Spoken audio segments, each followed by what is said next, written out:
지금 저번에 탄핵 청문회 할 때부터 이게 지금 사건 본체와 상관없는 망신 주기용으로 많이 흐르고 있습니다. 신청 범위에 대해서 개별적인 토론이 저는 필요하다고 생각하고요. 기본적으로 국민 세금이 너무 아깝습니다. 현재 있는 법사위원님들 세비랑 이 지금 비용이 얼만데 검사 4명을 각각 이렇게 개별적으로 해가지고 전부 자료 제출 요청하고 탄핵 조사를 해야 된다라고 하면은 시간 동안은 민생 관련된 법안도 제대로 못하는 것이고 탄핵 소추가 되면 되는 기간 동안 검사가 월급은 받으면서 일을 못하게 되는 거예요. 가뜩이나 사건이 많아가지고 일 못하는 기간 동안 검사나 판사를 충원하자고 하는 마당에 저희가 이 법사위원들이 수십 명이 모여서 왜 이거를 계속 해야 되는 것입니까?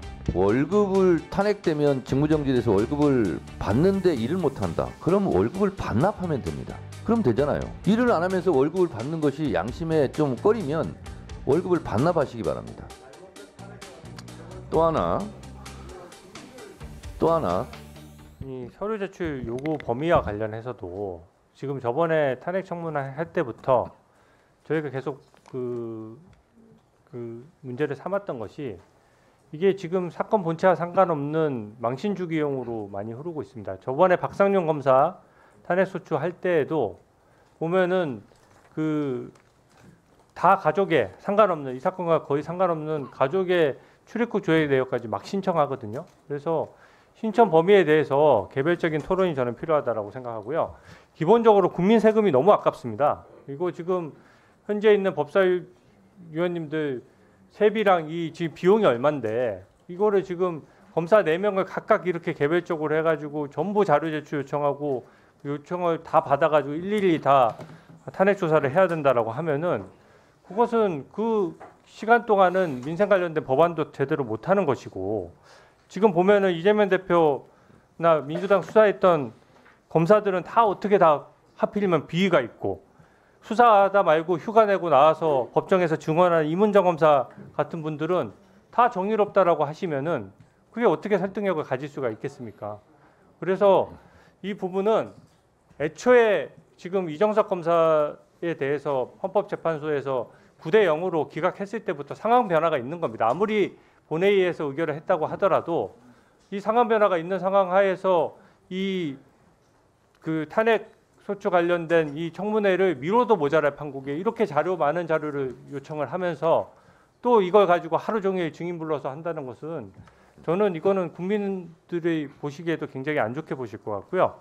기본적으로 탄핵 소추가 되면 되는 기간 동안 검사가 월급은 받으면서 일은 못하게 되는 거예요. 지금 가뜩이나 사건이 많아가지고 일 못하는 기간 동안 검사나 판사를 충원하자고 하는 마당에 그걸 이런 식으로 하면서 이 자료 제출까지 이렇게 왕창 신청해서 또 무슨 이거 한다는 것은 법무부 징계위원회에서 해도 충분할 만한 일을 저희가 이 법사위원들이 수십 명이 모여서 왜 이거를 계속 해야 되는 것입니까?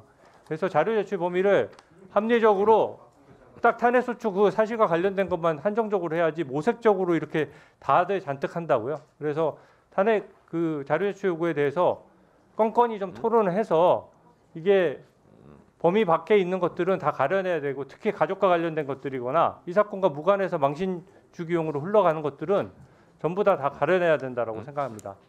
전부 다 가려 주십시오. 네. 이 부분과 관련해서는 제가 좀 설명을 좀 해야 되겠습니다. 심우정 검사 인사청문회 때 있었던 일입니다. 아이들, 자녀들 어느 학교 나왔는지 학력에 대해서 자료 제출을 안 했어요. 그래서 제가 물었어요. 자료 제출을 거부하는 조건이 있다. 외교, 대북, 군사, 국가 비밀에 대한 것만 제외할 수 있다. 외교냐? 아니다. 군사냐? 아니다. 대북이냐? 아니다. 왜 제출 안 하냐? 별말을 못했지 않습니까? 예를 들어서 자료 제출을 요구했을 때 상식적인 범위 안에서 제출을 충실하게 한다면 자료 제출에 대한 논란이 있을 수 없습니다. 근데 무조건 안 하고 봐요. 그렇기 때문에 국회법 강제 조항에 따라서 국회의원들이 자료를 요구하는 것이다. 이렇게 보시면 될 것 같고요. 월급을 탄핵되면 직무정지돼서 월급을 받는데 일을 못한다. 그럼 월급을 반납하면 됩니다. 그럼 되잖아요. 일을 안 하면서 월급을 받는 것이 양심에 좀 꺼리면 월급을 반납하시기 바랍니다. 또 하나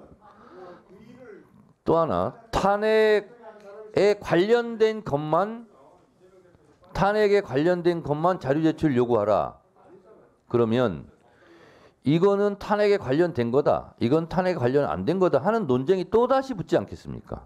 그리고 탄핵에 관련된 것인지 아닌지를 구분하는 선도 명확하지 않을 뿐만 아니라 실제로 탄핵 피소추자는 이것은 탄핵과 관련된 것이 아닙니다라고 주장하면 그러면 의원들은 그 자리는 빼고 제출하세요. 이렇게 얘기해야 됩니까?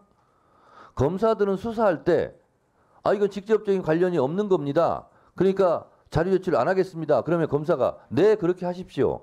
그렇게 합니까? 안 하잖아요.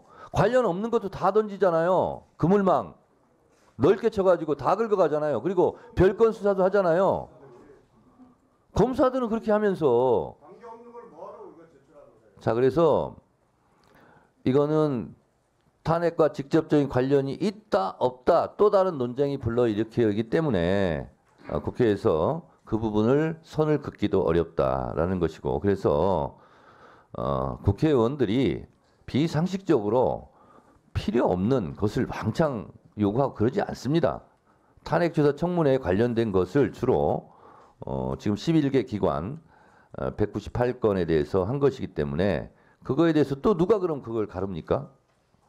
그래서 주장은 할 수 있는데 이 부분을 의결하는 데 있어서는 그다지 중요한 것은 아닌 것 같다 이렇게 생각합니다.